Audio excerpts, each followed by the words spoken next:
ازيكم عاملين ايه؟ يا رب تكونوا بخير. هنبتدي النهاردة نستكمل شروحات برنامج فيلمورا، وهنستعرض بقية المميزات اللي فيه. والنهاردة هنتكلم عن ازاي نتعامل مع المؤثرات الصوتية في مونتاج الفيديو ببرنامج فيلمورا. طبعا اي واحد بيستخدم المونتاج عايز يتعرف على ازاي يضيف صوت، ازاي يعدل على المؤثرات الصوتية الخاصة بالفيديو.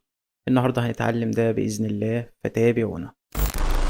وهنبدأ على طول بإذن الله في شرح الفيديو. أول حاجة مثلا هجيب فيديو من عندي، هجيب مثلا الفيديو ده اللي احنا بنجيبه كل مرة.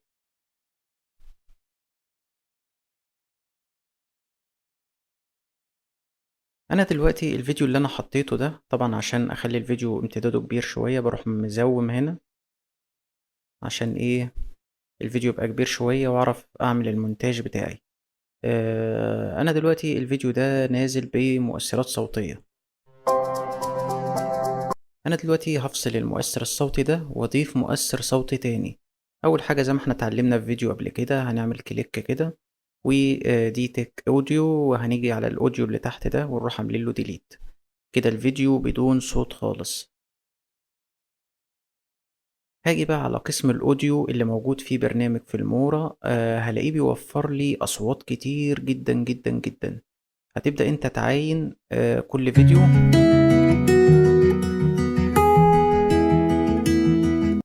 وهتلاقي فيديوهات عليها علامة التنزيل. لازم يكون النت شغال عشان تبدأ تنزل الفيديو ده كده.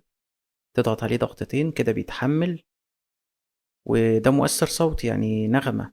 وبتبدأ ايه تدوس عليها ضغطتين كده هتشتغل معاك. وهكذا بقى كل المؤثرات الصوتية اللي مش نازلة مع البرنامج هتبدأ تعمل لها داونلود من هنا وتعمل لها معاينة، وتختار الموسيقى الأفضل اللي انت عايز تحطها على الفيديو بتاعك. طبعا كل الموسيقى دي معلهاش حقوق طبع ونشر بالنسبة للناس اللي هم بيستخدموها في الفيديوهات بتاعتهم على اليوتيوب أو على منصات التواصل الاجتماعي. طب تعالوا نختار وليكن مثلا الموسيقى دي ونحطها في القسم الخاص بالموسيقى ونشغل الفيديو بتاعنا.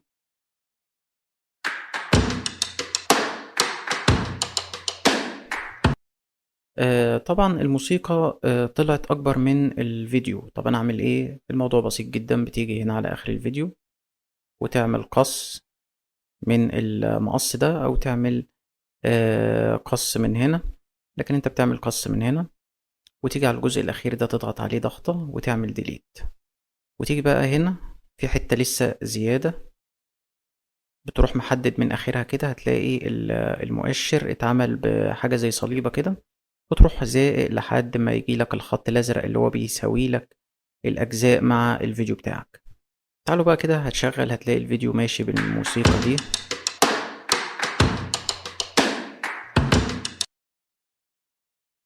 في جزء هنا بقى دي أنواع كتير جدا من الموسيقى الخاصة ببرنامج فيلمورا.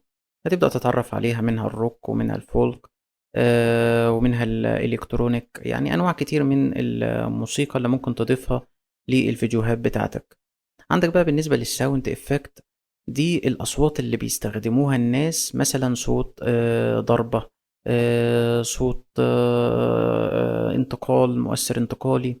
يعني حاجات كده اللي هي البسيطة اللي بيضيفوها واللي بتضيف مؤثر كويس جدا للفيديوهات بتاعتك. يعني مثلا أصوات زي إيه؟ تعالوا نسمع. ده انفجار.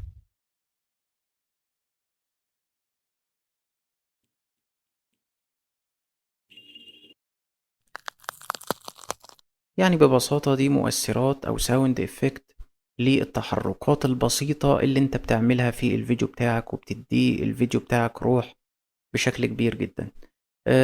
عايزين بقى نعرف ازاي نتحكم في الصوت بتاعنا. احنا دلوقتي ضفنا مؤثر موسيقي من برنامج فيلمورا. هنبدأ نضغط على الصوت ده ضغطتين، يفتحوا لنا المؤثرات الخاصة أو التأثيرات الخاصة بالصوت بتاعنا. عندك أول حاجة الفيد إن والفيد أوت، دول اللي أنا يهموني في المؤثرات الصوتية. تعالوا بقى نتعرف يعني إيه فيد إن.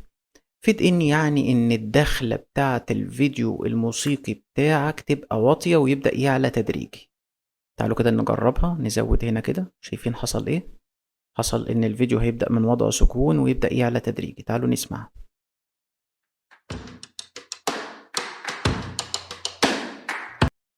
من وضع سكون وبدأ يعلى تدريجي. طبعا انتوا كده توقعتوا الفيد اوت دي ممكن تبقى ايه. الفيد اوت ده هتبقى من وضع عالي لوضع انغلاق تدريجي عشان الفيديو ما يقفلش مرة واحدة، لا الفيديو الصوتي يقفل تدريجي. تعالوا نتفرج بقى كده على الفيديو الصوتي من الآخر كده.